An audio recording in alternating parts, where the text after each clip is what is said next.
ভবিষ্যতে প্রশ্ন উঠতে পারে এমন পদ্ধতিতে যাওয়া ঠিক হবে না বলছেন সালাউদ্দিন। বিস্ফোরকের ২ মামলায় মির্জা ফখরুল সহ ১৬৩ জনকে অব্যাহতি। এদিকে ১৫ লাখ টাকার চুক্তিতে পরীক্ষার থেকে দেওয়া হয় ডিভাইস, চক্রটি ঢাকা থেকে পরিচালিত, গ্রেপ্তার ৩। সর্বশেষ জানাবো, নির্বাচনের আগে এক ব্যক্তির নামে সিমের সংখ্যা কমানো হবে বলছেন স্বরাষ্ট্র উপদেষ্টা। শুনছিলেন সংবাদ শিরোনাম, এবারে বিস্তারিত। ভবিষ্যতে প্রশ্ন উঠতে পারে এমন পদ্ধতিতে যাওয়া ঠিক হবে না মন্তব্য সালাউদ্দিন আহমেদের। জুলাই সনদ বাস্তবায়ন পদ্ধতির বিষয়ে সতর্ক করে বিএনপির স্থায়ী কমিটির সদস্য সালাউদ্দিন আহমদ বলেছেন, এমন কোনো পদ্ধতির মধ্যে যেন না যাওয়া হয় যা নিয়ে ভবিষ্যতে প্রশ্ন উঠতে পারে। রোববার রাজধানীর ইঞ্জিনিয়ারিং ইনস্টিটিউট মিলনায়তনে গণ অধিকার পরিষদের প্রতিষ্ঠা বার্ষিকী উপলক্ষে আয়োজিত আলোচনা সভায় তিনি এসব কথা বলেন। সালাউদ্দিন আহমেদ বলেন, কেউ যেন আমাদের এই পুরো প্রক্রিয়াটাকে একসময় অবৈধ বলে আওয়াজ না দিতে পারে, সে কথা আমি আজ বা আগামী ৫ বছরের জন্য বলছি না। আগামী ১০ বছর পরে বা ১৫ বছর পরে যাতে এই প্রশ্নটা নিয়ে কেউ আদালতে না যেতে পারে, সেরকম একটা ভিত্তি আমাদের এখনই রচনা করতে হবে। সুতরাং অতি সাবধানে আমাদের অর্জিত সাফল্যকে সামনে এগিয়ে নিয়ে যেতে হবে। বিএনপির স্থায়ী কমিটির সদস্য সালাউদ্দিন আহমদ বলেছেন, জুলাই হচ্ছে জাতীয় জীবনের রাজনৈতিক সমঝোতার একটি ঐতিহাসিক পূর্ণাঙ্গ দলিল, যা বাস্তবায়নের জন্য আমরা সবাই অঙ্গীকারবদ্ধ এবং সেটা বাস্তবায়নের জন্য সুনির্দিষ্ট ফোরাম হচ্ছে নির্বাচিত জাতীয় সংসদ।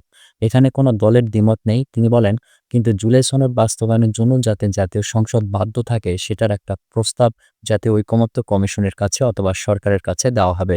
সেই সুপারিশ দেওয়ার পরই আমরা জানতে পারব কি প্রক্রিয়ায় সেই আইনি ভিত্তিটা রচনা করতে চাচ্ছে। সালাউদ্দিন আহমেদ বলেন, আমি সবার অবগতির জন্য বলতে চাই, সব রাজনৈতিক দলকে বলতে চাই, আবেদন করতে চাই, আমরা যেন কোনোভাবে আইনানুগ প্রক্রিয়ার বাইরে না যাই, সাংবিধানিক প্রক্রিয়ার বাইরে না যাই। আমরা যেন এই জাতিকে একটি সুষ্ঠু নিয়মতান্ত্রিক ধারার মধ্য দিয়ে পরিচালনা করি। তিনি বলেন, আমাদের ফ্যাসিবাদ বিরোধী ঐক্য যদি কোনো কারণে নষ্ট হয়, তাহলে সেটা ফ্যাসিবাদের প্রত্যাবর্তনকে কেবল টেনে নিয়ে আসবে বা ফ্যাসিবাদের প্রত্যাবর্তনকে আহ্বান জানাবে। আমরা যেন সেদিকে না যাই। তিনি বলেন, আমরা সবাই বাংলাদেশের স্বাধীনতা, সার্বভৌমত্ব, গণতন্ত্র এই প্রশ্নে এক থাকব। আর দ্বিতীয়ত, ফ্যাসিবাদকে আমরা কোনোভাবে বাংলাদেশে প্রত্যাবর্তন হতে দেব না। সব দরজা বন্ধ করে দিতে হবে এই ফ্যাসিবাদীদের প্রত্যাবর্তনের। সেই জায়গায় যেন আমরা ঐক্যবদ্ধ থাকি। বিস্ফোরকের ২ মামলায় মির্জা ফখরুল সহ ১৬৩ জনকে অব্যাহতি। ২ বছর আগে রাজধানীর রমনা ও শাহবাগ থানায় দায়ের করা বিস্ফোরক আইনের পৃথক মামলায় বিএনপির মহাসচিব মির্জা ফখরুল ইসলাম আলমগীর সহ ১৬৩ জনকে অব্যাহতি দিয়েছেন ঢাকার আদালত। রোববার ঢাকা মহানগর দায়রা জজ সাব্বির ফয়েজ এসব মামলায় পুলিশের দেওয়া চূড়ান্ত প্রতিবেদন গ্রহণ করে তাদের দায় থেকে অব্যাহতি দেন। আসামিপক্ষের আইনজীবী জাকির হোসেন জুয়েল বিষয়টি নিশ্চিত করেছেন। অপর আসামিদের মধ্যে রয়েছেন স্থায়ী কমিটির সদস্য Amir Khasru Mahmud Chowdhury, Mirza Abbas, Goyeshwar Chandra Roy, vice chairman Barkatullah Bulu, Ahmed Azam Khan, Abdul Awal Mintu, advocate Joynal Abedin, Nitai Roy Chowdhury, Altaf Hossain Chowdhury প্রমুখ।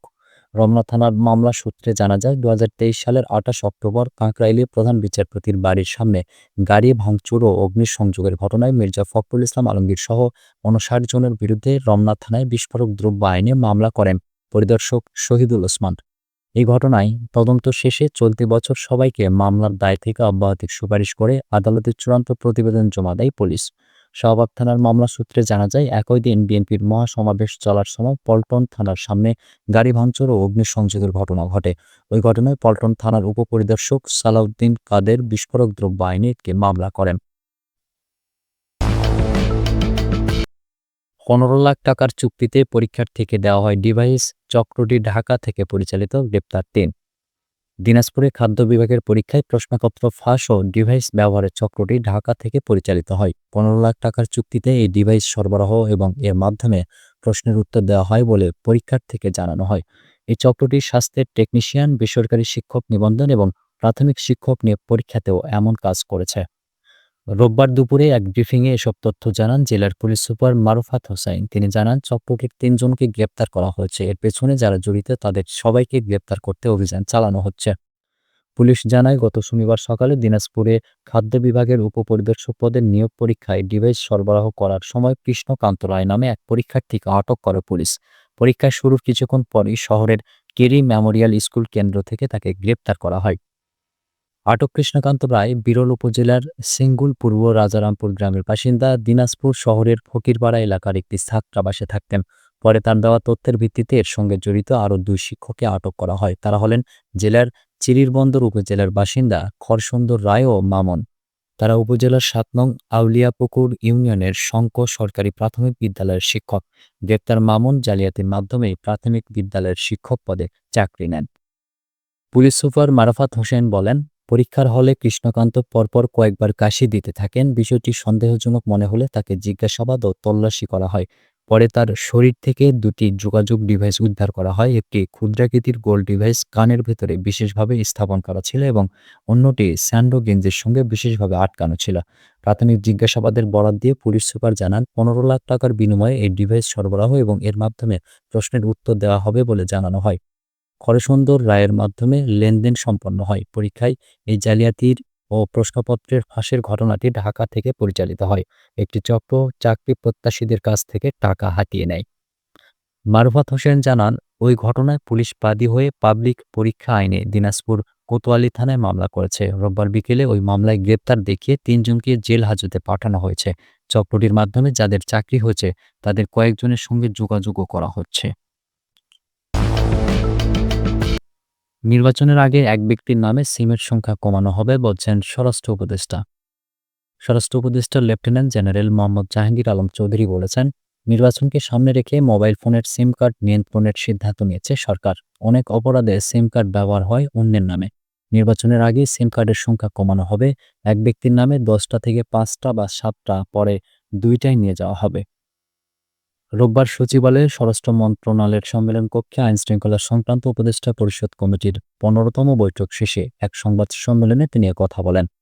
স্বরাষ্ট্র উপদেষ্টা বলেন, আগামী জাতীয় সংসদ নির্বাচনে লেভেল প্লেইং ফিল্ড নিশ্চিত করা হবে। তিনি বলেন, রাজনৈতিক দলগুলো নিজেরা ঐক্যবদ্ধ হলে নির্বাচনে আইনশৃঙ্খলা পরিস্থিতি স্বাভাবিক রাখা সহজ হবে, আর নির্বাচনের সময় সবার জন্য সমান সুযোগও থাকবে।